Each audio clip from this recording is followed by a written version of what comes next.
ये तीर्थ कथा में आते हैं। कथा केवल व्यवस्थाओं से नहीं होती है। आप सोचिए, जिस कथा के लिए यत्र यत्र रघुनाथ कीर्तनम तत्र तत्र कृत मस्तकांजलिम वाष्पवारी परिपूर्ण लोचनम मारुतिम नमत राक्षसांतकम। श्री हनुमान जी महाराज के लिए कहा गया, जहां भी राघव जी का, जहां भी माधव जी का कथा कीर्तन होता है, तत्र तत्र कृत मस्तकांजलिम, अपना सिर टिकाने के लिए और कथा श्रवण के लिए हनुमान जी निश्चित पहुंचते हैं। चाहे भारत में एक साथ 5000 कथाएं चल रही हों, हनुमान जी पवन के वेग से सारी कथाओं में जाते हैं, सब में पहुंचते हैं। और व्यासपीठ को प्रणाम करते हैं, व्यास गद्दी को प्रणाम करते हैं, समस्त श्रोताओं को प्रणाम करते हैं और थोड़ी देर कथा जरूर श्रवण करते हैं हनुमान जी महाराज। अब सोचो, जहां हनुमान जी स्वयं कथा श्रवण करने के लिए आते हैं और पहचान क्या है कि हनुमान जी बैठे हैं कथा में, तो कहते हैं वाष्पवारी परिपूर्ण लोचनम, नेत्र भीगे होंगे, सकुचाए से कोने में बैठे होंगे, नजर नीची होगी और अति संकोच और अति सबसे दूरी सी बनाए करके बैठे होंगे। समझना वो हनुमान जी हैं, कथा सुन रहे हैं, बिल्कुल एकांत में बैठे होंगे। आपको लगेगा कि ये कौन है, ये तो कोई ऐसी राह चलता व्यक्ति, राहगीर आ गया है, पर वो हनुमान जी हैं। और कथा श्रवण करके चाहे थोड़ी देर बैठे हैं, और मन लग जाता है तो खूब देर बैठते हैं। हनुमान जी का तो खूब मन लगता है, लेकिन हनुमान जी का नियम है, कलयुग में एक ही नियम पालन कर रहे हैं कि जहां कहीं भी कथा होती है हनुमान जी को वहां पहुंचना है। यही नियम है हनुमान जी का। तो ऐसा ही एक कथा का क्षेत्र है जहां स्वयं हनुमान जी आते हैं, सारे तीर्थ आते हैं, ऋषिजन आते हैं, महर्षिजन आते हैं। हमारे पूज्य नाना जी कहते थे कि कथा में जिनकी कथा सुनाई जा रही है वो भक्त प्रहलाद भी आते हैं, भक्त ध्रुव भी आते हैं, भगवान नृसिंह भी आते हैं, वराह भी आते हैं, कूर्म भी आते हैं, सारे देवता आते हैं। क्यों? सुनने के लिए आते हैं कि ये वक्ता क्या नवीन बोल रहे हैं, ताकि अगला कल्प जब आवे तो हम ये लीला कर सकें। ध्रुव जी महाराज सुनने के लिए आते हैं कि जब अगले कल्प में मैं पुनः ध्रुव बनकर के आऊं तो मैं अपनी भक्ति में ऐसी क्या नवीनता करूं जिससे ठाकुर जी और रीझ जाएं। तो इसलिए कथा जो है वो सामान्य नहीं है, अति पवित्र और अति सुंदर स्थान कथा का होता है। पुनः मेरी प्रार्थना, काले कपड़े वाले जितने भी सुरक्षा कर्मी, उनकी आवाज मंच तक आ रही है, वो धीरे बोलें थोड़ा, और बिल्कुल भी ना आवाज करें, और बिल्कुल शांति से सबको कथा श्रवण करने दें। ये नैमिषारण्य की भूमि है, बद्रीनाथ तप की भूमि है, हरिद्वार गंगा की भूमि है, वृंदावन रस की भूमि है, 84 कोस व्रजमंडल आनंद की भूमि है, नैमिषारण्य कथा की भूमि है। पूरे विश्व में कथा हम करते जरूर हैं, पूरे विश्व में कथाएं होती जरूर हैं, पर मूल रूप से कथा की भूमि ही नैमिषारण्य है। इस स्थान पर इतनी कथाएं हुई हैं, इतनी कथाएं हुई हैं, इतनी कथाएं हुई हैं कि जिसका कोई अंत नहीं है। वेदव्यास जी महाराज ने जितनी कथाओं की रचना की, सारी कथाएं यहां पर 88,000 सोनिका ऋषियों को सूत जी ने सुनाई है।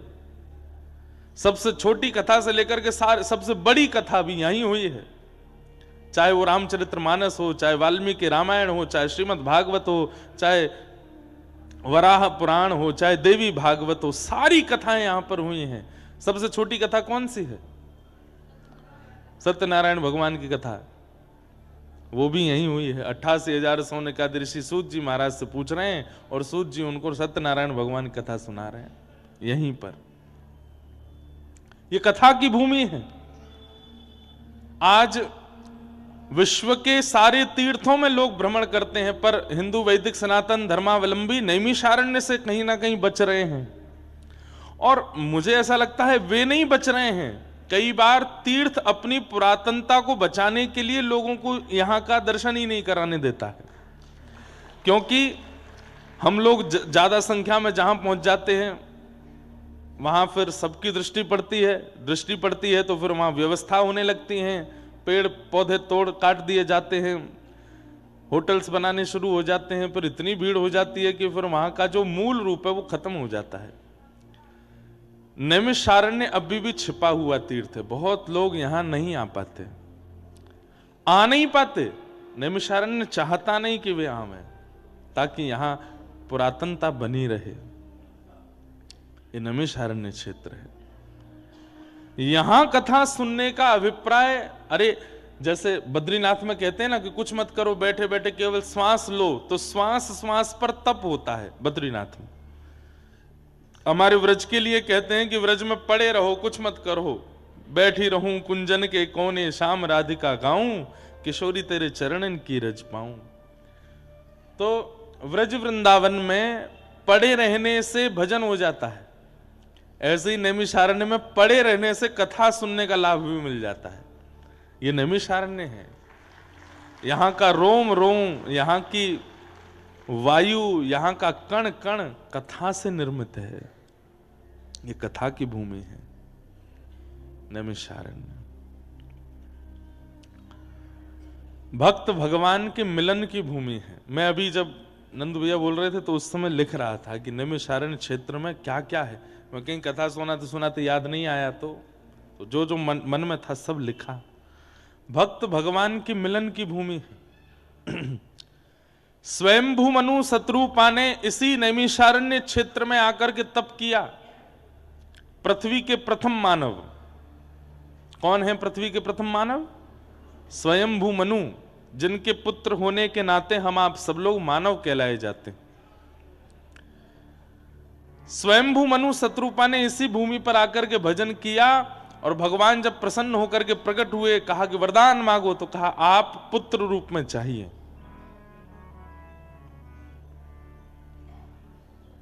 तब स्वयंभू मनु शत्रुपा को ठाकुर जी ने आज्ञा की कि हे स्वयंभू मनु, जब कभी भी आप अयोध्या के राजा बनेंगे तब मैं आपका पुत्र बन करके आऊंगा। अब आप प्रतीक्षा करो कि आप अयोध्या के राजा कब बनेंगे। वही स्वयंभू मनु जब दशरथ जी के रूप में प्रकट हुए, श्री अयोध्या के राजा हुए, वहां के भुवाल हुए, तब ठाकुर जी ने नैमिषारण्य में दिया हुआ अपना वचन पूर्ण किया और प्रभु श्री राम के रूप में वहां अवतरित हुए। भक्त भगवान के मिलन की भूमि है। यही नैमिषारण्य में भगवान ने पुत्र बन के आने का आश्वासन दिया। तो एक बात ये हो सकती है कि अगर कोई संबंध मानता हो ठाकुर जी से, तो हे मोहे नाते अनेक मानिए जो भावे, जो त्यों तुलसी कृपाल चरण शरण पावे। अगर कोई संबंध मानता है ठाकुर जी से, ठाकुर जी को कोई लाला मानता है, भाई मानता है, ठाकुर जी को गुरु मानता है, ठाकुर जी को पुत्र मानता है, तो ये भूमि है संबंध आपका जो माना गया है उसको ठाकुर जी के द्वारा प्रदान करने की ये भूमि है। ठाकुर जी यहां पर संबंध स्थापित करते हैं। करना क्या है? बड़े नियम से रहना है नैमिषारण्य में, ऊधम मत मचाना। यहां पे खाओ पियो करो आनंद, पैसा देंगे नंदू भैया, ऐसा नहीं पैसा देंगे बजरंग दास जी ना। यहां खाओ पियो आनंद वाला नहीं, यहां तो तप करना है। ज्यादा से ज्यादा देखो 2-4 नियमों का पालन आप कर सकते हो। अन्न व्रत करना बहुत बड़ी बात नहीं है मेरे अनुसार। लोग बाग अन्न व्रत करते हैं, आदमी को आदमी नहीं समझते। कल महाशिवरात्रि थी तो कई लोग जल पर थे, कई लोग दूध पर थे, कई लोग फल पर थे, और बेचारा जिसका व्रत नहीं है उसको ऐसे देखते हैं जैसे कितना बड़ा पापी है। अन्न व्रत अच्छा है, पर अन्न व्रत से भी व्रत वो करो जिसको करने में आपको कठिनाई होती हो। ये अन्न व्रत करना कोई बहुत बड़ी बात नहीं। सुबह से हो गया हमने तो कुछ खाया नहीं, कथा के बाद कुछ पाएंगे। सुबह 4 बजे तो हम आके लगे हैं, 2:30 बजे आए थे वैसे, पर सोते सोते 4 बजे हमने प्रार्थना की कि भैया हम शोभा यात्रा में नहीं जा पाएंगे, कल के इतने थके हारे। सुबह 6 बजे वृंदावन से निकले। अब 6 बजे निकलने का मतलब 4 बजे उठे, 6 बजे निकले, बागेश्वर धाम में 300 कन्याओं को वहां पहुंचे, वहां से फिर दतिया गए, दतिया में एक नवग्रह मंदिर था, वहां स्थापन में रहे। वहां से विमान वाले ने हमसे कहा था कि हम लखनऊ छोड़ देंगे आपको, पर इतनी रात हो गई कि फिर विमान उड़ा नहीं हमारा। हमने कि अब तो गाड़ी से, अब बताइए दतिया से गाड़ी से आए हम नैमिषारण्य, इतने हालत हमारी खराब। हमारे जो चालक, वाहन चालक हमारे गरुण जी जो थे, वो हिमाचल पिताजी को छोड़ के आए थे और हिमाचल से सुबह 5 बजे वृंदावन आए, 6 बजे हमको लेके एयरपोर्ट पहुंच गए। हम अपने सब क्रम कर रहे थे, तो हमने फिर दतिया से गाड़ी ना लेके, हमने कि पता नहीं कौन ड्राइवर होगा कैसा, अपनी गाड़ी वृंदावन से बुलवाई। बेचारे सोए नहीं, उन्होंने करीब कल 42-43 घंटे गाड़ी चलाई। नैमिषारण्य से थोड़ी दूर पहले जोर की झपकी आई उनको, तो फिर हमने गाड़ी चलाई, यहां पहुंचे। फिर यहां आकर के हमने महाराज जी को संदेशा भिजवाया, मैंने महाराज जी आप शोभा यात्रा कर आना, हम थोड़ी देर आराम कर लेंगे तो कथा सुना देंगे। आंख लगी ही थी 4 बजे, 6 बजे से ही कीर्तन ढोल नगाड़े इतनी जोर से बजे। तो हमने कही भैया ये नैमिषारण्य है, ये सोने की भूमि नहीं है, ये जागने की भूमि है, ये खाने की भूमि नहीं है, ये व्रत की भूमि है। तो हमें लगता है कि अन्न व्रत जो है वो अच्छा है, पर हो सके मौन व्रत करो। और मौन व्रत भी कैसा होना चाहिए? कई लोग मौन व्रत करते हैं पर पास में एक कागज पेन रखते हैं। अब किसी पे गुस्सा आ रहा है, अब बोल तो सकते नहीं, मौन व्रत में है, तो उसको बुला करके गालियां लिख करके दे रहे हैं उसको। ऐसा मौन व्रत नहीं। व्रत कीजिए पर मौन व्रत कीजिए। व्रत कीजिए, क्रोध व्रत कीजिए। किसी को बहुत क्रोध आता है तो वो आज संकल्प ले ले कि अगले 7 दिन तक मैं क्रोध नहीं करूंगा, चाहे जो हो जाए, चाहे मेरी पत्नी, मेरे बच्चे, मेरे पति जो करें, मैं क्रोध नहीं करूंगा। बता के नहीं करे, नहीं तो वो जानबूझ के ऐसे काम करेंगे कि क्रोध आवे। बता के नहीं करे, बिना बताए कि अब ये चाहे जो कर लें, मैं क्रोध नहीं करूंगा। अगले 7 दिन नैमिषारण्य में क्रोध विहीन होना है। 8वें दिन आप अनुभव करेंगे कि आपका जो पूर्व क्रोध था वो नष्ट हो चुका है। कथा एक परहेज में रह करके सुननी चाहिए। हम लोग बिना परहेज में रहकर, परहेज भोजन का नहीं, व्यवहार का, विचार का, क्रियाओं का, वो परहेज करो। दूसरी बात, चलो क्रोध, काम, लोभ ये सब तो एक बात हो गई। कई दोष हैं हम सबके अंदर और हम उनको भली भांति जानते हैं कि ये दोष मेरे अंदर है। चाहे वो कुछ खाने का हो, चाहे वो कुछ पीने का हो, चाहे वो कुछ बोलने का हो, चाहे वो कुछ करने का हो, सब अपने दोष से भली भांति वाकिफ हैं। अपने दोष का व्रत करो। अगले 7 दिन तक इस दोष को उत्पन्न ही नहीं होने देना है मुझे, चाहे जो हो जाए। 8वें दिन आप अनुभव करेंगे कि कथा, औषधि और आपका परहेज, ये दोनों मिलकर के आपका निर्माण ऐसा करेंगे कि 8वें दिन जब आप वापस घर लौटेंगे तो वो दोष पुनः उत्पन्न नहीं हो पाएगा। होगा भी तो उस मात्रा में या उस रूप में नहीं हो पाएगा। तो कथा सुनने के अपने नियम होते हैं। और नैमिषारण्य जैसा क्षेत्र मिल जाए, कलकत्ता में कथा सुनी एक बात, बंबई में सुनी अलग बात, बड़ोदरा में सुनी अलग बात, यहां सुनने का मतलब क्या है? ये हॉस्पिटल है भैया, यहां पे भर्ती हुए हो तो ठीक होके ही जाओगे। अब कई लोग वीवीआईपी होते हैं, वो घर पे ही ग्लूकोज चढ़वा लेते हैं, तो डॉक्टर से बोलते हैं हमारे घर पे ही ग्लूकोज चढ़ा दो, हमको घर पे ही हमारा ट्रीटमेंट कर दो। तो डॉक्टर घर आ जाता है, पैसे ज्यादा दे देते हो आप लोग, लेकिन फिर पता चली डॉक्टर के जाते ही चाय भी चल रही है, उसमें दबा दबा करके बढ़िया फाफड़ा जलेबी भी खा रहे हो, कचौड़ी भी उड़ा रहे हो। घर में तो सब खा पी लेते हैं, परहेज नहीं होता। उससे क्या होता है? रोग उचित रूप से ठीक नहीं हो पाता। तो ऐसे ही सब जगह कथा सुनने में कई बार जो हमारे मानसिक रोग हैं उनकी निवृत्ति कहीं ना कहीं संशय हो जाता है उसमें। लेकिन ये तो हॉस्पिटल है, यहां एक बार आए गए हो तो ठीक होके ही डिस्चार्ज हो गए सीधे।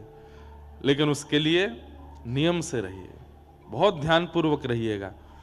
आप लोगों का इतना बढ़िया समय है, सुबह उठ करके बाल भोग करके सीधा कथा में आ जाइए। और कल से एक चीज और, जो लोग यहाँ पर यजमान हैं या जिन लोगों ने यहाँ पर अपना आकर के रजिस्ट्रेशन रूम वगैरह किया है, आप लोग 9 बजे आकर के यहाँ बैठ जाइए। बैठ करके अपना बढ़िया हनुमान चालीसा का पाठ कीजिए, थोड़ा कीर्तन कीजिए, अपना स्थान ग्रहण कर लीजिए, ताकि जो लोग कथा सुनने वैसे ही आ रहे हैं अपने घरों से, उनको भी जगह मिल सके। अब कहीं वो लोग पहले आके बैठ गए तो फिर आप में घमासान होगा, हमने पैसा दिए हैं, हमने रूम कराया है, हमारी जगह पर कैसे बैठ गए। इसलिए आप पहले आके बैठ जाओ, ताकि वो लोग भी आकर के अपना स्थान ग्रहण कर लें।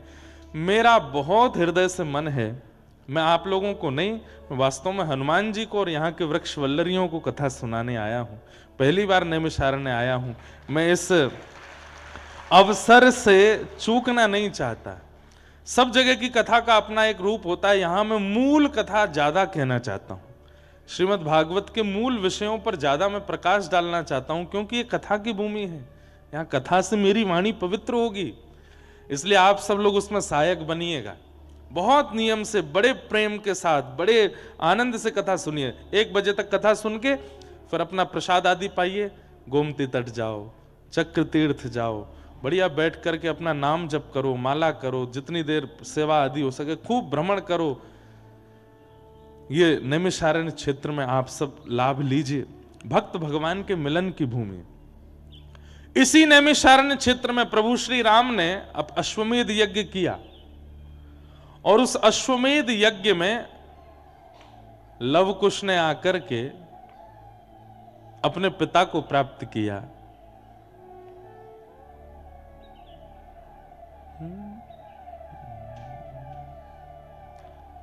हम कथा सुनाते राम सकल गुण धाम की, ये रामायण है श्री राम। यही है वो भूमि जहां पर लवकुश ने आकर के अपनी वीणा लेकर के प्रभु श्री राम के सामने राम कथा सुनाई थी। अश्वमेध यज्ञ चल रहा था प्रभु श्री राम का, और लवकुश सामने बैठ करके अपने पिता को राम कथा सुना रहे हैं। और यही लवकुश को पता चला हमारे बिछड़े हुए पिता कौन है, यही मेरे पिता हैं। पुत्र और पिता की मिलन की भूमि, भक्त और भगवान के मिलन की भूमि। और एक एंगल से और देखिए, कहते कहते मेरे रोंगटे खड़े हो रहे हैं। लवकुश कौन है? कथा के वक्ता हैं, और कथा सुनाते सुनाते वक्ता को, जिनकी वो कथा सुना रहे हैं, वो भगवान की प्राप्ति हो रही है। मतलब भले ही मैंने पूरे विश्व में कथा कही, हमारे पिताजी ने पूरे विश्व में कथा कही, पर नैमिषारण्य क्षेत्र है जहां पूरे विश्व में कथा कहने से श्रोताओं को भगवान मिलते हैं, पर नैमिषारण्य में वक्ता को भगवान मिलते हैं। लवकुश को भगवान मिले हैं यहां पर। तो ये नैमिषारण्य है, यहां वक्ता के कथा से रीच करके भगवान मिलते हैं। ऐसी ये नैमिषारण्य की भूमि। और नैमिषारण्य की विशेषता क्या है? जनकपुरी की विशेषता है, वहां सीता जी का प्राकट्य हुआ है, वहां की भूमि से सीता जी प्रकट हुई। नैमिषारण्य की विशेषता है, यहां सीता जी समाहित हुई, यहीं पर ही पृथ्वी में प्रवेश हुई हैं श्री सिया जी। जब संसार के लोग, कुछ तो लोग कहेंगे, ये तो लोगों का काम है कहना, जब हमारी पराम्बा जगदम्बा सीता जी के ऊपर प्रश्न चिन्ह उठा दिया गया, तब सीता जी ने इसी भूमि पर आकर के खड़े होकर के कहा, ये नहीं कहा कि मैं प्रमाणित करूंगी कि मैं पवित्र हूं या कुछ भी, ऐसा प्रमाण देना है कि वह प्रमाणित युगों युगों तक याद रखा जाए और मेरा प्रेम अमर हो जाए। सीता जी क्या बोलती हैं? हे भूमि देवी, यदि प्रभु श्री राम के अलावा अन्य किसी पुरुष का मेरे मन में, मस्तिष्क में, बुद्धि में चिंतन भी ना हुआ हो, तो आप कृपा करके मुझे स्थान प्रदान कीजिए और मुझे अपनी गोद में समाहित कर लीजिए। इससे बड़ी परीक्षा इस संसार में कोई दे नहीं पाया आज तक। यदि प्रभु श्री राम ही मेरे सर्वस्व रहे हों, यदि प्रभु श्री राम ही मेरे मन बुद्धि चित्त में सदा विराजमान रहे हों, हे भूमि देवी आप मुझे गोद में ले लीजिए। उसी समय पृथ्वी खुल गई और श्री सीता जी उसमें प्रविष्ट हो गए। यही है वो नैमिषारण्य की भूमि। जनकपुरी नेपाल में है जहां श्री जानकी जी प्रकट हुई, पर यह नैमिषारण्य है जहां सीता जी विराजमान हुई। कितने प्रमाण हैं इस भूमि के पवित्रता के। और सुनिए, हमारे धरती पर हमारे रामानुज परंपरा में अष्टभू वैकुंठ बताए गए हैं। 8 पृथ्वी के वैकुंठ हैं, 4 दक्षिण में, 4 उत्तर में। उत्तर में जो 4 वैकुंठ हैं उनके नाम क्या हैं? पहला बद्रिकाश्रम श्री बद्रीनाथ, दूसरा श्री मुक्तिधाम जिसको कहते हैं मुक्तिनाथ जो नेपाल में है, तीसरा है पुष्कर राज राजस्थान में, तीर्थराज पुष्कर राज, और चौथा है नैमिषारण्य। ये नैमिषारण्य भू वैकुंठ है। यहां पर भगवान मूर्ति के रूप में नहीं रहते, यहां पर भगवान मंदिरों में नहीं रहते, यहां पर वृक्षों के रूप में, यहां पर अरण्य के रूप में यानी कि जंगल के रूप में भगवान विराजमान है। यहां का जंगल ही भगवान है, यहां के वृक्ष ही भगवान है। जिस प्रकार हमारे व्रज वृंदावन में राधा रमण जी, बिहारी जी, राधा वल्लभ जी, सप्तनिधि ठाकुर जी हैं, जिस प्रकार बद्रीनाथ में पर्वत के रूप में नरनारायण भगवान हैं, जिस प्रकार श्री जगन्नाथ में अन्न के रूप में भगवान हैं, जिस प्रकार द्वारिका में मंदिर के अंदर राजाधिराज के रूप में भगवान है, इसी प्रकार नैमिषारण्य में जो अरण्य है, जितना भी यहाँ का वन्य प्रदेश है, जितना भी यहाँ का जंगल है, ये भगवान है, ये भगवान का रूप है। यहाँ के वृक्ष पत्ते पत्ते सब ठाकुर जी हैं। बाकी सब जगह तो ऋषि वृक्ष हैं, बाकी सब जगह तो संत वृक्ष हैं, पर यहाँ के वृक्ष ठाकुर जी हैं, इसलिए ये अरण्य है। बहुत शांति का परिचय दो भैया, पीछे व्यवस्था वाले आने दो, लोगों को बैठने दो। सब लोग इधर देखो, यहां देखो। तो जब निकलिए यहां से, प्रत्येक वृक्ष को प्रणाम करते हुए चलिए, और कोई बढ़िया स्थान देखना जहां सर्प आदि नहीं आ जावे, वहां वृक्ष के नीचे आसन लगा करके वृक्ष की ओर मुख करके बैठ करके नाम जप कीजिएगा। ये नैमिषारण्य, वो वृक्ष ही यहाँ के परमात्मा है, यहाँ का जंगल ही परमात्मा है। ऐसा ये नैमिषारण्य क्षेत्र है। वृक्ष के रूप में ठाकुर जी विराजमान है। ऐसे इस नैमिषारण्य में हम आप सब लोग कथा सुनने के लिए आए हैं। नैमिषे अनमिष क्षेत्रे ऋषयः सौनकादयः, 88,000 सौनिकादि ऋषियों ने ब्रह्मा जी से जाकर के पूछा कि इस पूरे धरातल पर ऐसी कौन सी भूमि है जहां पर बैठ करके हम यज्ञ करें मानव के कल्याण के लिए और वो यज्ञ सफल हो जाए। तब ब्रह्मा जी ने कहा, मैं चक्र छोड़ता हूं, इस चक्र की नोक जिस अरण्य में जाकर के, अरण्य कहते हैं जंगल को, जिस अरण्य में जाकर के गिरेगी, मेरे चक्र की निमी जिस अरण्य में जाकर के गिरेगी, वही आपके लिए पवित्र स्थान होगा। चक्र आगे चल रहा है, पीछे पीछे 88,000 सोनिकादि ऋषि चल रहे हैं, और वही चक्र पूरे पृथ्वी का चक्र लगाते हुए इसी अरण्य में आकर के गिरा, इसलिए इसको नैमिषारण्य कहते हैं। यहां पर चक्र की निमी गिरी, जो चक्र तीर्थ है। भयंकर से भी भयंकर पाप यदि मानव के हो गए हों और उस पाप का निवारण ना हो रहा हो, चक्र तीर्थ में स्नान करने से वो पाप नष्ट होता है। पर कब? जब संकल्प लिया जाए कि हे चक्र तीर्थ, हम संकल्प देते हैं कि आइंदा कभी ये पाप हमसे नहीं होगा, और पूर्व में जो मैंने पाप किया है उससे मिलने वाला जो भी दंड है वो भोगने के लिए मैं तैयार हूं, आगे मैं नहीं करूंगा, ये वचन देता हूं, पर कृपा करके उस पाप का जो भोग मुझे मृत्यु के बाद भोगना है उसको आप नष्ट करो। इस भाव से अगर आप स्नान करोगे तो आपके पाप का नाश हो जाता है इस तीर्थ में। तो बड़ी महिमा है, महिमा गाते गाते पूरा महात्म्य ही नैमिषारण्य का ही होने लग जाएगा। इतना अद्भुत ये स्थान है, इसे हम बारंबार प्रणाम करते हैं। आगामी 7 दिनों तक बड़े आनंद के साथ, बड़े उत्साह के साथ यहाँ कथा का श्रवण करना है, क्योंकि भागवत की भूमि है।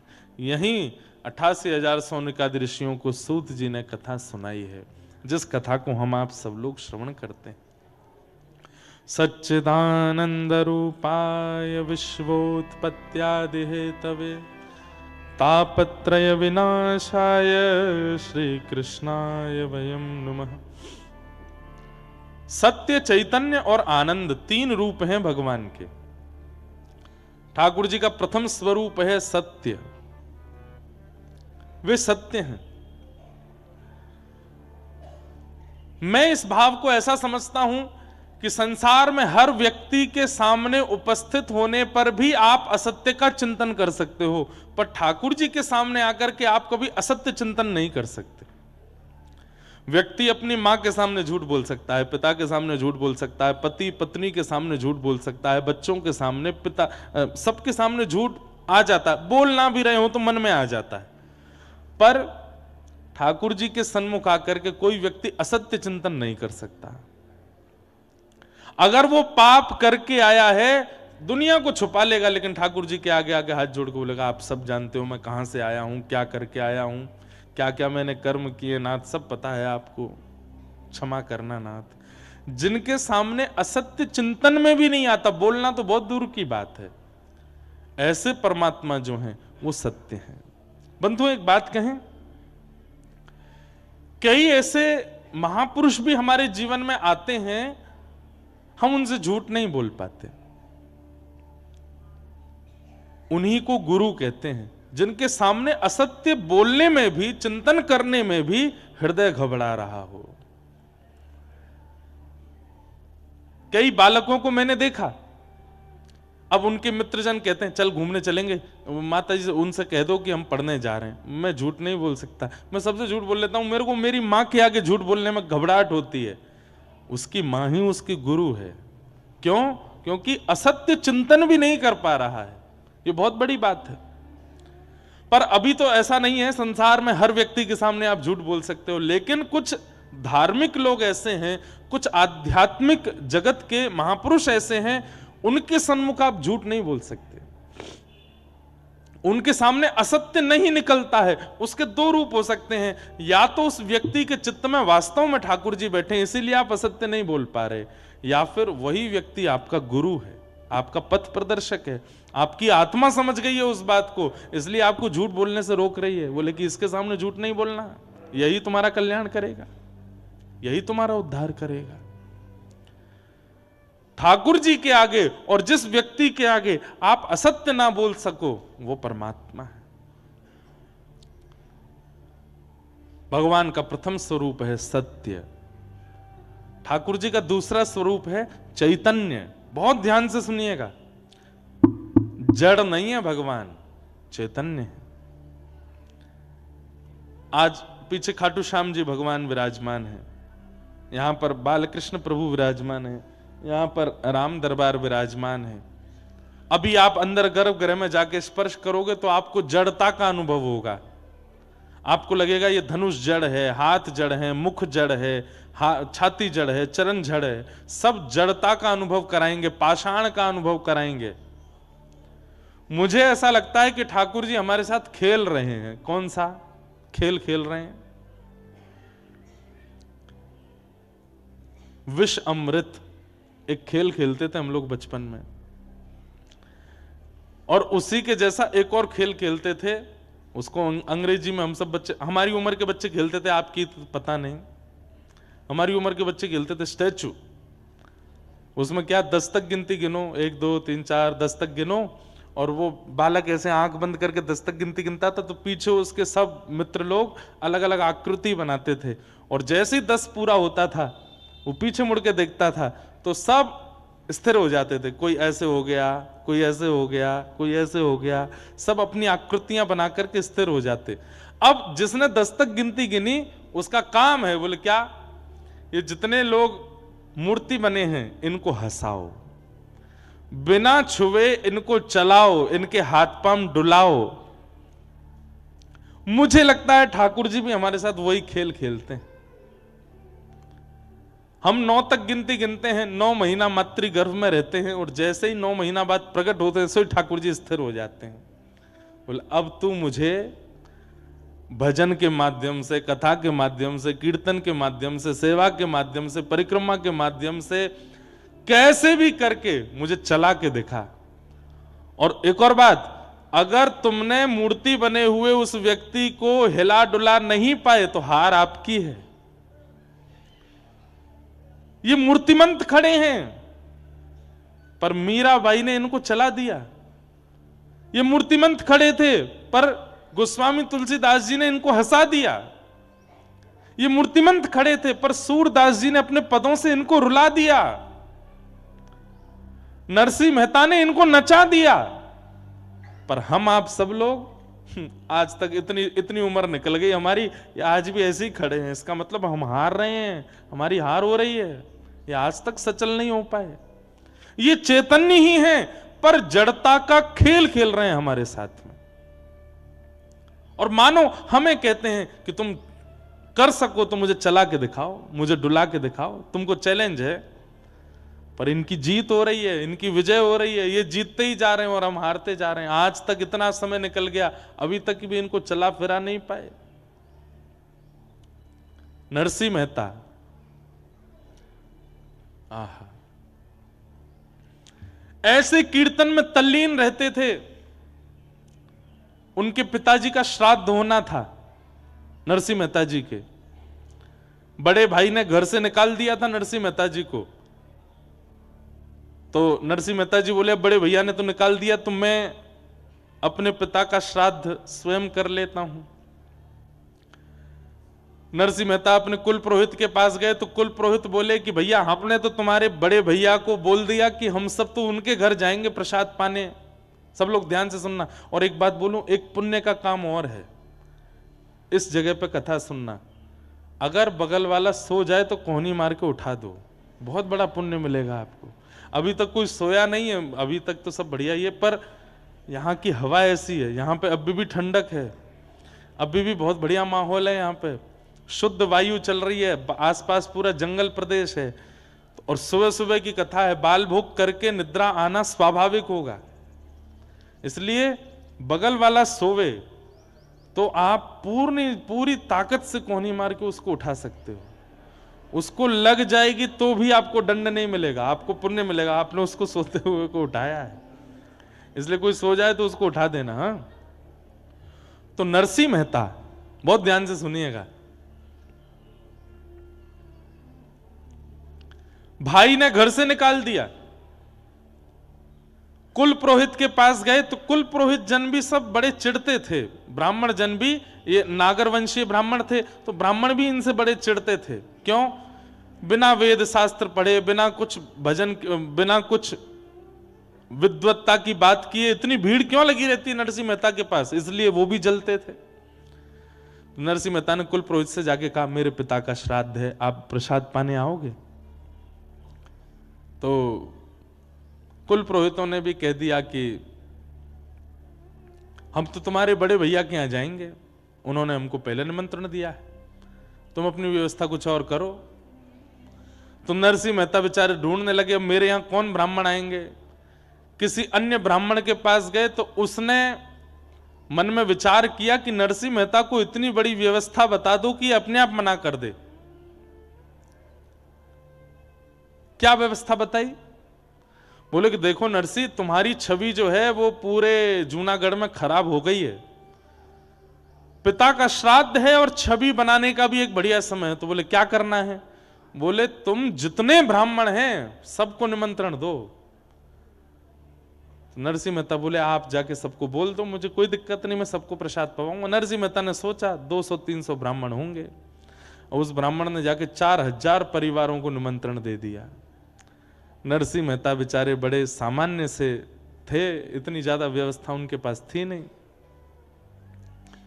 मैं एक बात इसलिए सुना रहा हूं कि उन्होंने जड़ ठाकुर जी को चैतन्य कर दिया, नरसिंह मेहता जी ने। कैसे?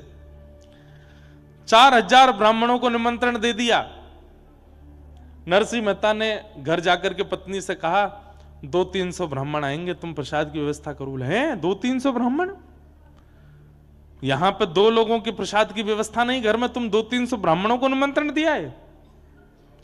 वैकुंठ में बैठे बैठे द्वारिकाधीश रुक्मणी जी से कह रहे हैं, बोले 200 नहीं है, 4,000 आने वाले। रुक्मणी जी मेरा नरसी फंस गया। रुक्मणी जी बोले अब क्या होगा? बोले देखो आगे क्या होता है।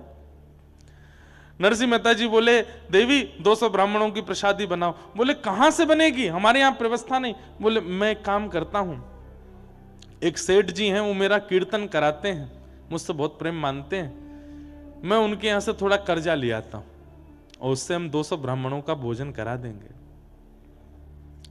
जाओ। नरसिंह मेहता जी सेठ जी के पास गए, सेठ जी से जाके बोले हमको 200 ब्राह्मणों का प्रसाद कराना है, कुछ कर्जा दे दो आप, हम ब्याज सहित लौटा देंगे आपको। सेठ जी बोले देखिए नरसिंह मेहता जी, हमको ब्याज नहीं चाहिए और आप यदि नहीं भी लौटाओगे तो भी चलेगा, लेकिन बदले में हमको कुछ दे दीजिए। बोले क्या? बैठ के कीर्तन सुना दो। आप कीर्तन इतना अच्छा करते हैं, थोड़ी देर कीर्तन सुना दो, हम दक्षिणा के रूप में इतना धन देंगे कि 200 ब्राह्मणों का भोजन हो जाएगा।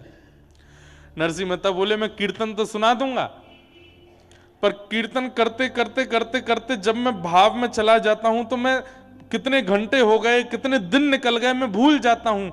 और आज शाम को ब्राह्मणों का भोजन होना है, मैं ऐसा नहीं हो कि कहीं मैं तल्लीन हो जाऊं कीर्तन में। सेठ जी बोले चिंता मत करो, आप तल्लीन हो गए, मैं तो आंख खोल के रहूंगा, थोड़ी देर बाद आपको हिला दूंगा कि जाओ ब्राह्मण आ गए, घर पे भोजन कराओ। नरसिंह मेहता बोले देख लेना, ध्यान रखना मेरा। बोले हाँ ठीक है। उठाए करताल नरसिंह मेहता ने जैसे कीर्तन शुरू किया, सोचिए नरसिंह मेहता तल्लीन होते होंगे तो क्या सुनने वाले नहीं होते होंगे? ऐसे भाव में गए, ऐसे भाव में गए कि वो भी डूब गए, सेठ जी भी डूब गए, सुनने वाले जो 10, 15, 20 लोग थे वो भी डूब गए, बाहर के गांव के लोग आए वो भी डूब गए। कीर्तन चलते चलते चलते चलते 13, 14, 15, 20 घंटे तक कीर्तन चलता रहा। यहां ब्राह्मणों के आने का समय हो गया। पत्नी बाट देख रही है कि वो 200 ब्राह्मणों के भोजन की सामग्री ला रहे होंगे। रुक्मणी जी बोली अब तो नरसिंह मेहता की और निंदा होगी, अब तो इनको जूनागढ़ से भी निकाल देंगे, ऐसा लगता है आज जो अपराध होने जा रहा है। ठाकुर जी बोले मैं नहीं देख पा रहा हूं, तुम बैठो मैं जाता हूं। और महाराज नरसिंह मेहता का रूप धारण करके ठाकुर जी आ गए जूनागढ़ में। और ठाकुर जी तो अक्षय पात्र लेकर के चलते हैं, 200 ब्राह्मण क्या तुम 2 लाख आ जाओ, सबको भोजन पवा देंगे। पत्नी के पास पहुंचे, नरसिंह मेहता की पत्नी से जाके कहा जल्दी जाओ प्रसादी बनाओ। और देवी सुनो, वो थोड़ी एक बदलाव आया। बोले क्या? 200 ब्राह्मण नहीं है। बोले तो कितने हैं? 300। बोले नहीं नहीं नहीं, नहीं 4,000 है। 4,000 इनका कैसे बनेगा? अरे बनाते हैं ना, तुम भी लगो मैं भी लगता हूं। ठाकुर जी अमनिया कर रहे हैं, मिर्च काट रहे हैं, सब्जी काट रहे हैं, टमाटर काट रहे हैं, अमनिया कर रहे हैं। पत्नी छोंक लगा रही है, उसको तो लग रहा है नरसिंह मेहता ही है। और नरसिंह मेहता कहां? वो तो वहां कीर्तन कर रहे हैं बैठ करके सेठ जी के यहाँ। ठाकुर जी यहां पर सिर पर महाराज बांध करके कढ़ाई में लिए घी और सब प्रसादी बना रहे हैं। नरसिंह मेहता के पिताजी का श्राद्ध है, ठाकुर जी भोजन बना रहे हैं। क्षण भर में तो सब सामग्री बनती चलेगी। पत्नी बोली आज बड़ा आश्चर्य हो रहा है, इतनी जल्दी इतनी सारी सामग्री कैसे बन गई? बोले देवी इस पर बाद में चर्चा करेंगे, ब्राह्मण आ रहे हैं, चौका लगाओ बढ़िया गोबर का और थाली आदि सजाओ, सबको प्रसाद पवाना है। 4,000 ब्राह्मण मन में सोचते आ रहे थे आज नरसिंह मेहता हमको प्रसाद नहीं पवा पाएगा और ये हमको बहाना मिल जाएगा नरसिंह मेहता को नगर से निकालने का। लेकिन वहां जैसे ही पहुंचे सबके चरण धो धो करके ठाकुर जी ने आसन पर बैठाया। 4,000 ब्राह्मण एक ही पंगत में बैठा दिए और सबके सामने ठाकुर जी एक फेंटा कमर पे बांधे, एक फेंटा सिर पे बांधे, पसीना आ रहे हैं। ठाकुर जी धोते जामे, हाथ मांजे, सबको साग परोसे, सब्जी परोसे, 4-4 प्रकार की सब्जी, 2-2 प्रकार की पूड़ियां, 3-3 प्रकार के मिष्ठान, एक रायता, बढ़िया सामग्री, ऐसा पवाया महाराज, ऐसा पवाया। ब्राह्मण बोले ए नरसी, हाँ कोई सेठ वेठ ने करी है क्या व्यवस्था? नहीं नहीं, सब आपकी कृपा है, आप सब ब्राह्मणों की कृपा है, आप लोग पाइए। प्रसाद पाकर के ब्राह्मण इतने तृप्त हो गए, इतने तृप्त हो गए कि मन से आशीष निकल रहा था, लेकिन जलन थी ना मन में। बोले भैया भोजन तो बहुत अच्छा पवाया नरसिंह मेहता ने, लेकिन हम लोगों को इसको नगर निकाला करना है, भोजन से काम थोड़ी बनना है। अब तो दक्षिणा की बारी है, कुछ नहीं दे पाएगा। 4000 ब्राह्मणों को क्या देगा? नरसिंह मेहता दौड़ करके भीतर गए। ठाकुर जी थे, नरसिंह मेहता थोड़ी थे। पत्नी से कहा देवी चलो दक्षिणा बांटें। बोले क्या देंगे दक्षिणा में?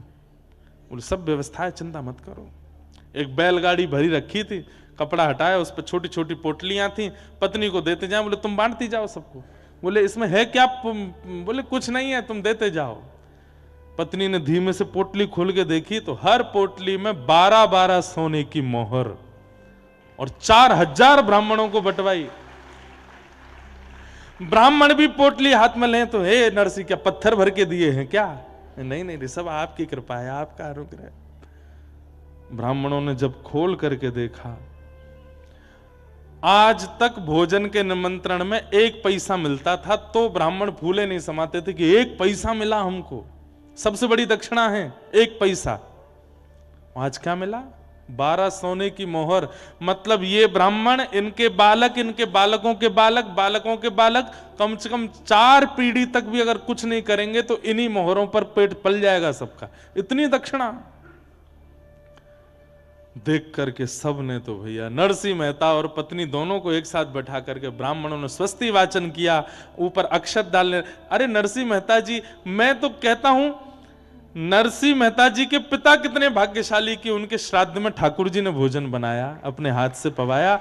और नरसिंह मेहता की पत्नी कितनी भाग्यशाली कि दाहिने भाग में पति के रूप में विश्वपति बैठे हैं, जगतपति बैठे हैं, और 4000 ब्राह्मण एक साथ अक्षत छिड़क करके आशीष दे रहे हैं, और नरसिंह मेहता वहां कीर्तन कर रहे हैं। 4000 ब्राह्मण निकले। इनके भाई के यहां 12 ब्राह्मण गए थे, वो सब प्रसाद पाके निकले। तो जब निकले तो 1-1 रुपया दक्षिणा मिला, जो कि बहुत ही बड़ी दक्षिणा थी। सब आपस में बोले यहां तो सब हुआ, अरे वो नरसिंह मेहता के यहां 4000 गए हैं, चलो चलो तमाशा देखने में आनंद आएगा, देखें तो सही कैसी कैसी जो है नरसिंह मेहता की जो है आज वस्त्र उतराई हो रही होगी, आज नगर निकारी हो रही होगी। 12 ब्राह्मणों ने जाकर के देखा तो 4000 ब्राह्मण नाचते हुए आ रहे थे। क्यों रे, कैसा रहा भोजन? बोले महाराज पूछो मत, दक्षिणा वक्षिणा मिली कि ऐसे ही आ गए हो? बोले आपको कितनी मिली पहले ये बता। हमको 1 रुपया। सुने 1 रुपया, 1 पैसा मिलता है हमारे यहां पे, 1 रुपया मिला है हमको। तुमको क्या दे दिया नरसिंह मेहता ने? कौड़ी वोड़ी दी होंगी। बोले महाराज आज तक इस नगर के सबसे बड़े ब्राह्मण आप थे, पर अब हम 4000 हैं, हम पे 12 सोने की मोहर हैं, नरसिंह मेहता ने दक्षिणा में दी। कैसे, कहां से? बोले पता नहीं, सब दिए। यहां सब ब्राह्मणों को प्रसाद पवाने के बाद ठाकुर जी बोले देवी थक गए, हमारे तो कमर में दर्द हो गया, आप बैठिए ना, मैं प्रसाद पवाती हूं। हाँ सब ब्राह्मणों का हो गया, मैं पा लेता हूं। ठाकुर जी बैठ करके पाए, पा करके पत्नी बोलती जा रही थाली में ही छोड़ देना, मैं भी पाऊंगी फिर। बोले हाँ हाँ, खूब सारा पाए। ठाकुर जी बोले अब देवी तुम बैठ के पाओ, मैं थोड़ा संध्या वंदन करके आता हूं। पत्नी पाने के लिए बैठी, ठाकुर जी संध्या के बहाने सीधे द्वारिका चले गए वहां से, और वहां जाकर के ठाकुर जी ने सेठ जी के चित्त में जाके कही अब तो उठ जा, उठा दे नरसिंह को। सेठ जी की आंख खुली, नरसिंह जी, नरसिंह जी। बोले जी क्षमा कर दीजिए, बहुत बड़ा अपराध हो गया। बोले क्या हो गया? बोले आपको कीर्तन करते करते बहुत समय हो गया, श्राद्ध। बोले कितने, 2-4 घंटे ज्यादा हुए? वो नहीं नहीं 24 घंटे हो गए हैं। नरसिंह मेहता बोले अब तो जाने से कोई फायदा नहीं, आप ही चले जाना, मेरी पत्नी कहाँ है उसको ढूंढ के भेज देना, ब्राह्मणों ने बहुत बुरा हाल किया होगा, घर वर जला दिए होंगे हमारे। तो सेठ जी बोले मैं संग चलता हूं ना, एक बार चल के देख लें क्या है। धीमे धीमे डर डर के नरसिंह मेहता अपने घर जा रहे हैं। घर के बाहर जाकर के देखा तो आंगन में बैठ करके पत्नी प्रेम से प्रसाद पा रही थी। नरसिंह मेहता गए, देवी तुम प्रसाद पा रही हो, सब ठीक है, घर वर जला तो नहीं, तुमको किसी ने मारा पीटा तो नहीं?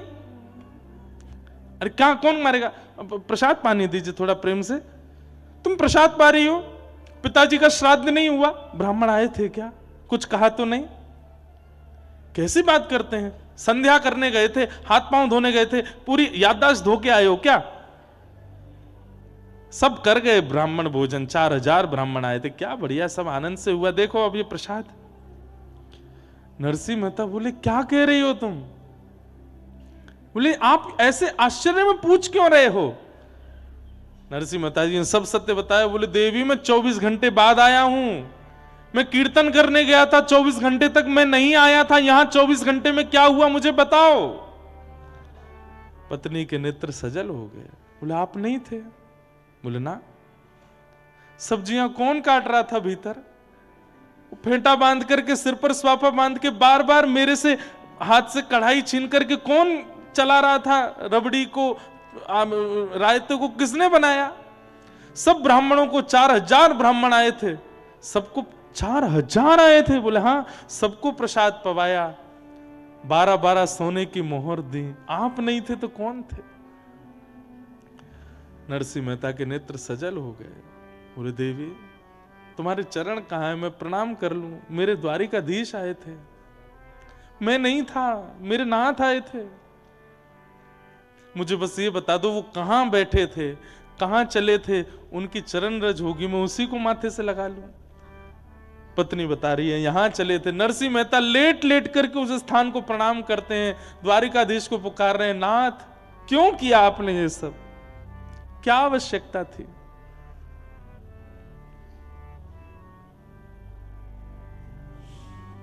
अद्भुत हैं ठाकुर जी। नरसिंह मेहता के सब भाव करके गए। ये बात मैं क्यों कह रहा हूं? हमारे लिए आज भी वो जड़ ही हैं, पर नरसिंह मेहता थे जिनके लिए वो चैतन्य हो गए। मीराबाई थी जिनके लिए वो चैतन्य हो गए, सक्कूबाई थी जिनके लिए वो चैतन्य हो गए। चैतन्य आज भी होने को तैयार बैठे हैं, पर मेरी और आपके भजन में, भाव में, स्वभाव में सामर्थ्य नहीं बची है उनको चैतन्य करने की, इसलिए आज भी जड़वत बैठे। हम लोग कभी सेवा करते हैं, हमारे लड्डू गोपाल लुढ़क जाते हैं, हाथ से धरती पर गिर जाते हैं, उन्हें चोट नहीं लगती होगी, लगती है, पर हमारे अंदर जड़ बुद्धि है, हमारी जड़ भावना है, इसलिए वो जड़ ही रहते हैं। वो चैतन्य हो जाए, वो चैतन्य हो जाए, ऐसी भावना रखो।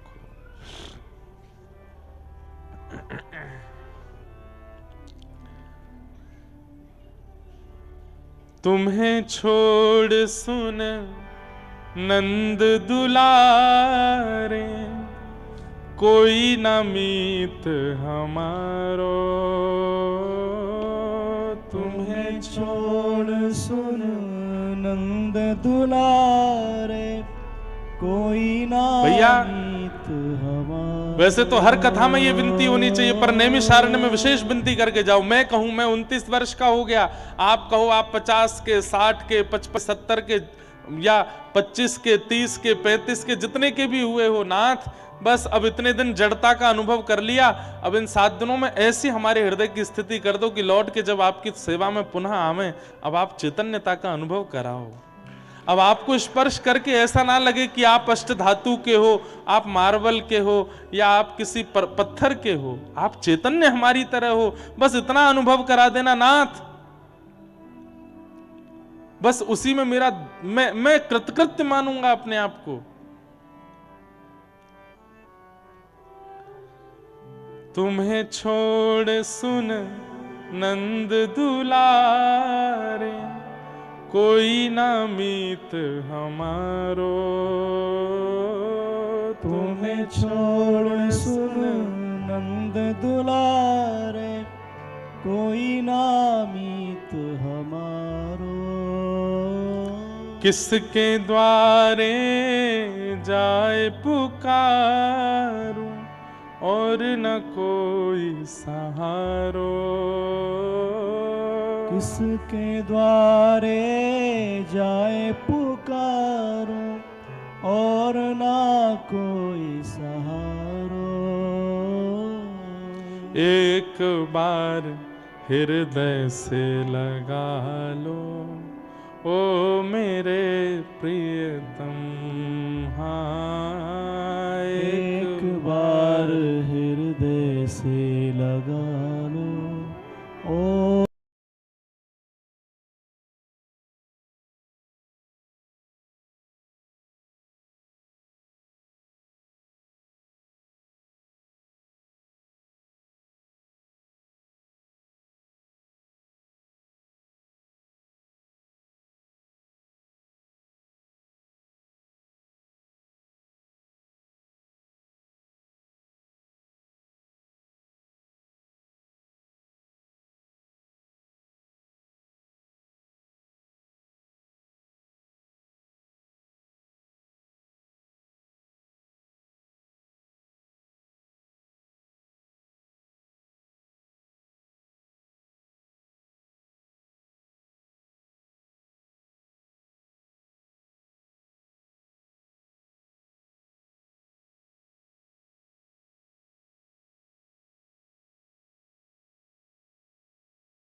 हम तुम्हारे थे प्रभु जी, हम तुम्हारे हैं, हम तुम्हारे ही रहेंगे। ओ मेरे प्रियतम, ओ तेरे कारण सब जग छोड़ा, तुम संग नाता जोड़ा प्यारे, तुम संग नाता जोड़ा प्यारे। तुम संग ना। अरे कोई कहेगा किसने छोड़ा जग, आप किसके लिए कह रहे हो महाराज जी? भैया हम लोग इतने आसक्त जीव हैं, एक क्षण के लिए नहीं छोड़ सकते। अरे 7 दिन के लिए ही सही अपना घर व्यापार छोड़ के आए हैं ना नैमिषारण्य, यही छोड़ना ही बहुत बड़ी बात है। कलिकाल में इतना भी नहीं छोड़ सकता व्यक्ति, कह सकते हैं हम लोग। ओ तेरे कारण सब जग छोड़ा, तुम संग नाता जोड़ा प्यारे, तुम संग नाता जोड़ा प्यारे, तुम संग नाता जोड़ा। ओ एक बार प्रभु हंस के कह दो, तू मेरा मैं तेरा प्यारे, तू मेरा मैं तेरा प्यारे, तू मेरा मैं तेरा। एक बार हृदय से लगा लो, एक बार हृदय से लगा लो। ओ मेरे प्रियतम, एक बार हृदय से लगा लो। ओ मेरे प्रियतम, ओ तुम हमारे थे प्रभु जी, तुम हमारे हो, तुम हमारे रहोगे। ओ मेरे प्रियतम, तुम हमारे थे प्रभु जी, तुम हमारे हो, तुम हमारे रहोगे। ओ मेरे श्री राधा गिरधर लाल की। करताल बजा के गाओ।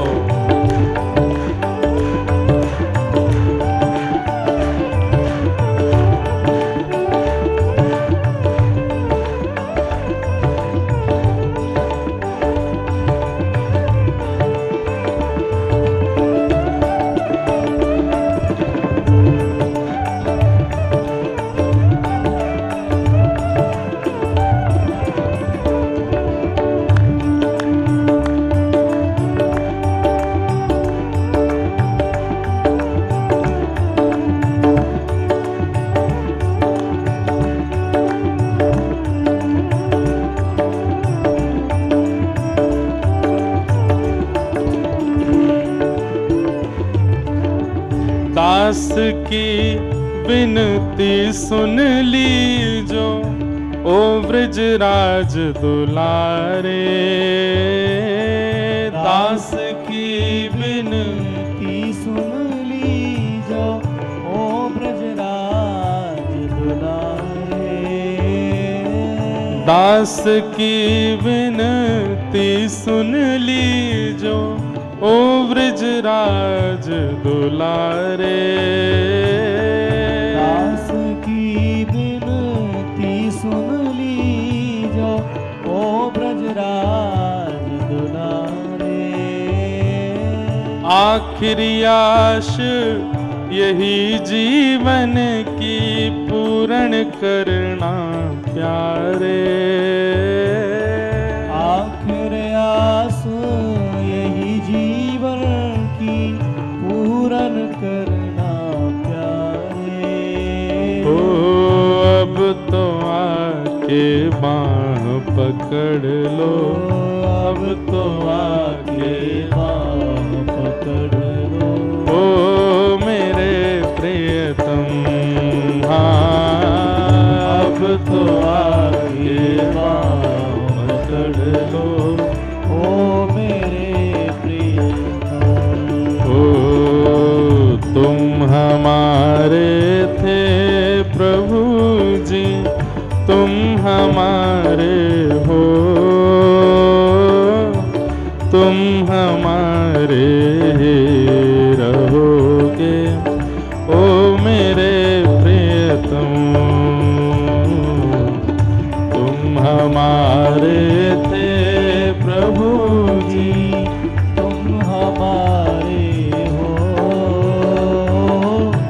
तुम हमारे रहोगे ओ मेरे प्रिय। राधे राधे गोविंद गोविंद राधे राधे राधे गोविंद। हे राधे राधे गोविंद गोविंद राधे राधे गोविंद गोविंद राधे। हरि गोविंद राधे गोपाल राधे। गोविंद राधे गोपाल राधे। हरि गोविंद राधे गोपाल राधे। गोविंद राधे गोपाल राधे। हरि गोविंद राधे गोपाल राधे। गोविंद राधे गोपाल राधे। हरि गोविंद राधे गोपाल राधे। गोविंद राधे गोपाल राधे। हे भजो राधे राधे गोविंद गोविंद राधे।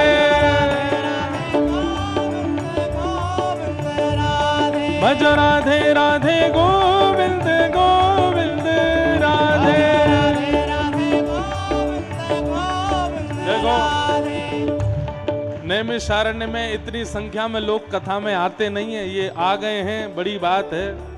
तो फिर इस संख्या का पता चलना चाहिए ना आसपास भी कि हाँ भाई इतने लोग प्रेम से नैमिषारण्य में कथा सुन रहे हैं। भुजा उठा के गाओ, ऊंचे स्वर में गाओ, राधे राधे गोविंद गोविंद राधे। हरि राधे राधे गोविंद गोविंद राधे। हरि गोविंद राधे गोपाल राधे। गोविंद राधे गोपाल राधे। गोविंद राधे गोपाल राधे। गोविंद राधे गोपाल राधे। हरि गोविंद राधे गोपाल राधे। राधे गोपाल राधे। हरि गोविंद राधे गोपाल राधे। राधे गोपाल राधे। हे भजो भजो हे भजो राधे राधे गोविंद गोविंद राधे। भजो राधे राधे गोविंद गोविंद राधे।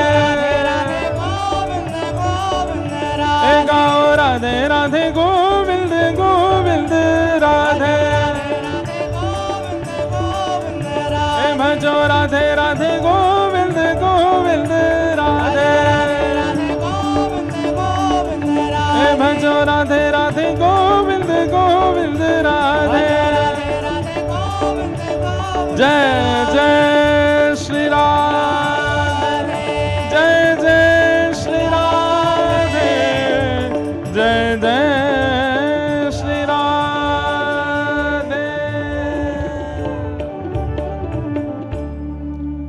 बोलो वृंदावन बिहारी लाल की। तो ठाकुर जी कौन है? चैतन्य है, परंतु हमें जड़ता का अनुभव कराते हैं। यदि वे जड़ हैं तो फिर कैसे श्री वृंदावन में है स्वामी श्री हरिदास जी के लिए बिहारी जीवन के प्रकट हो गए?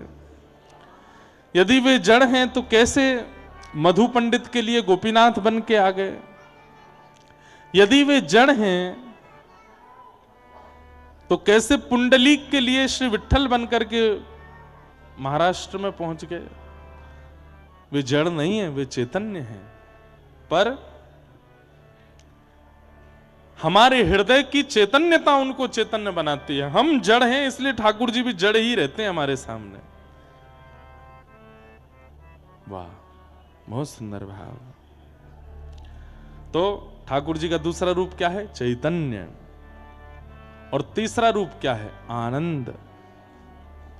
हमारे पूज्य गुरुदेव भगवान कहते हैं कि ठाकुर जी के प्रति सत्य और चैतन्य, इन दो बुद्धियों को आप प्रगाढ़ कर लो तो तीसरा भाव अपने आप ठाकुर जी आपको देने लगेंगे। क्या? आनंद। अभी आप ठाकुर जी की सेवा करते हो, उनके प्रति जड़वत बुद्धि रहती है, इसलिए आनंद नहीं आता। आप तीर्थ जाते हो, कथा सुनते हो, फिर भी आपको आनंद नहीं आता। क्यों? क्योंकि जड़ बुद्धि है। ये चैतन्य बुद्धि जब ठाकुर जी के प्रति हो जाएगी, ठाकुर जी चैतन्यता का अनुभव कराने लग जाएंगे, तो फिर आनंद की प्राप्ति होने लगेगी, आनंद का अनुभव होने लगेगा। सच्चिदानंद रूपाय विश्वोत्पत्त्यादि हेतवे। विश्व की उत्पत्ति आदि के जो हेतु हैं, इस विश्व को बनाया, इस विश्व का संचार कर रहे हैं और इस विश्व का संहार करेंगे। तापत्रय विनाशाय, तीन प्रकार के तापों का जो उपशमन करते हैं, विनाश करते हैं। श्री कृष्णाय वयम नमः। तीन प्रकार के ताप हैं, दैविक, दैहिक और भौतिक। दैविक प्रकृति के द्वारा दिया गया ताप, वर्षा से, सर्दी से, गर्मी से, आदि आदि प्रकृति से मिलने वाला ताप। और भौतिक, व्यक्ति से मिलने वाला ताप। पत्नी से दुखी हैं, बच्चों से दुखी हैं, माता पिता से दुखी हैं, पड़ोसी से दुखी हैं, मित्र से दुखी हैं, किसी से दुखी हैं, वो ताप। ये तीन ही दुख हैं हमारे जीवन में, तीन ही दुख हैं। अरे मैया तेने का ठानी मन में, लाला छोड़ दियो वन में। कहां है मैया? एक म्यान में एक ही तलवार रहे आवे तो ठीक है। लाला को नेक देर विराजमान कर लो ताकि हम कथा सुना लें। क्या कह रहा था मैं? कहां था मैं? हैं? हाँ हाँ हाँ, तीन प्रकार के ताप हैं, तीन ही कष्ट हैं जीवन में।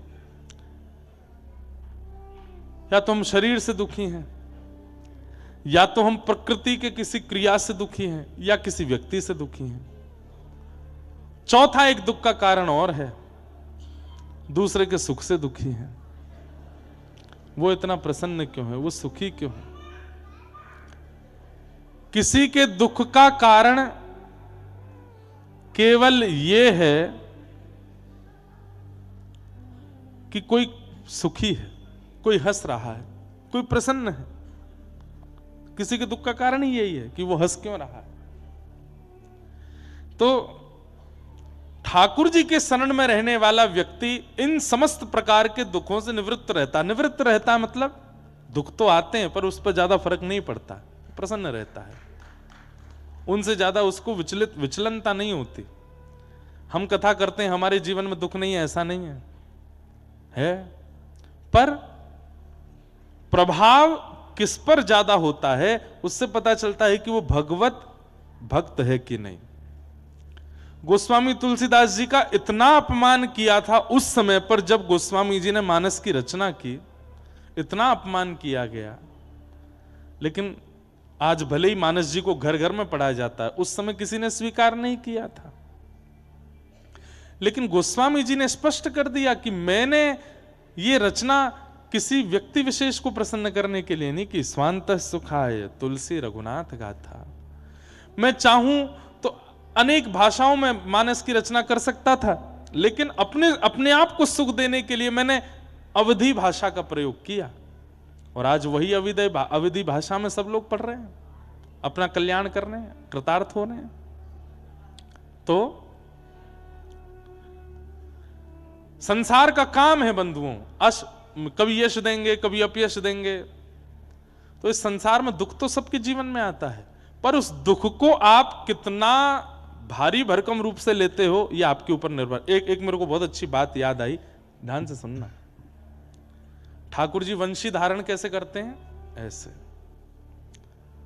दोनों भुजाओं का प्रयोग करते हैं, अपने नेत्रों को भी नीचा कर लेते हैं, सर भी झुका लेते हैं, स्वयं भी चरणों को भी टेढ़ा मेढ़ा कर लेते हैं, पूरे बिल्कुल आनंद के साथ त्रिभंग लली बनकर के तब ठाकुर जी वंशी बजाते हैं।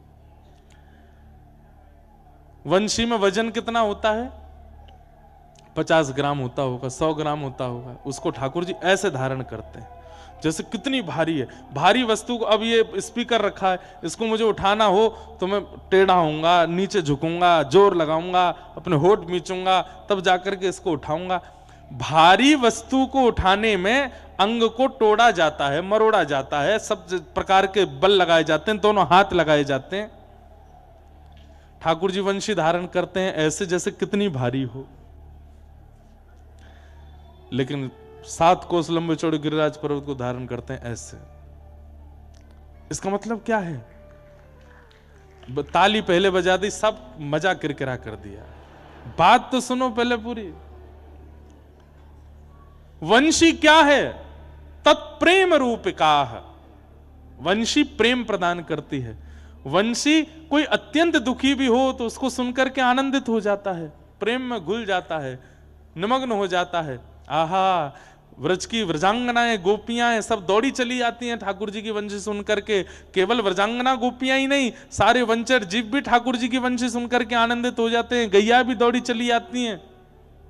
सबको सुख देने वाली वंशी, प्रेम प्रदान करने वाली वंशी। तो प्रेम की वस्तु को धारण कैसे करते हैं ठाकुर जी? दोनों हाथ से धारण करते हैं, पूरे टेढ़े मेढ़े होकर के, मतलब उसके प्रति पूर्ण समर्पण सम्मान देकर के ठाकुर जी उसको धारण करते हैं। लेकिन विशाल विराट गिरिराज को ठाकुर जी यूं उठाते हैं।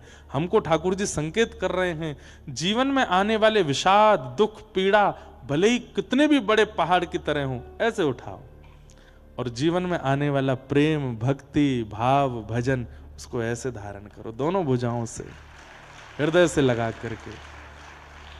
हम लोग उल्टा करते हैं, मिलने वाले प्रेम को तो ऐसे लेते हैं, और मिलने वाले कष्टों को, विषादों को ऐसे लेते हैं। अरे इसने मेरे जीवन में आ गया, अब मेरा क्या होगा, अब तो मेरे को ये रोग लग गया, अब तो मेरी पत्नी के साथ ऐसा हो गया, मेरे बच्चों के साथ ऐसा हो गया, मेरे इतने का लॉस हो गया, मेरा परिवार टूट गया। उसको हम पूरे शरीर में धारण करते हैं, जो विषाद है। और जो मिलने वाला प्रेम, भक्ति है, उसको ऐसे धारण करते हैं। ये गलत है, उल्टा करो। ये गिरिराज धारण और वंशी धारण, इन दोनों से ये प्रतीक ठाकुर जी देते हैं। 100 ग्राम की वंशी को ठाकुर जी ऐसे उठाते हैं, 2 उंगलियां लगाते हैं, 2 हाथ। ठाकुर जी चाहें तो 1 उंगली से भी वंशी बजा सकते हैं, लेकिन नहीं, वो प्रेम स्वरूपा वंशी है, इसलिए ठाकुर जी दोनों भुजाओं का प्रयोग, पूर्ण सम्मान देते हैं वंशी को। प्रेम है। और विशाल 7 कोस कम होता है क्या? 21 किलोमीटर का पर्वत उठाने के लिए ऐसे लगाते हैं। हमें संकेत कर रहे हैं, यदि मेरे अनुयायी हो, कृष्ण के अनुयायी हो, प्रेम को दोनों भुजाओं से स्वीकार करो, विषादों को इकन्नी उंगली पर रखो।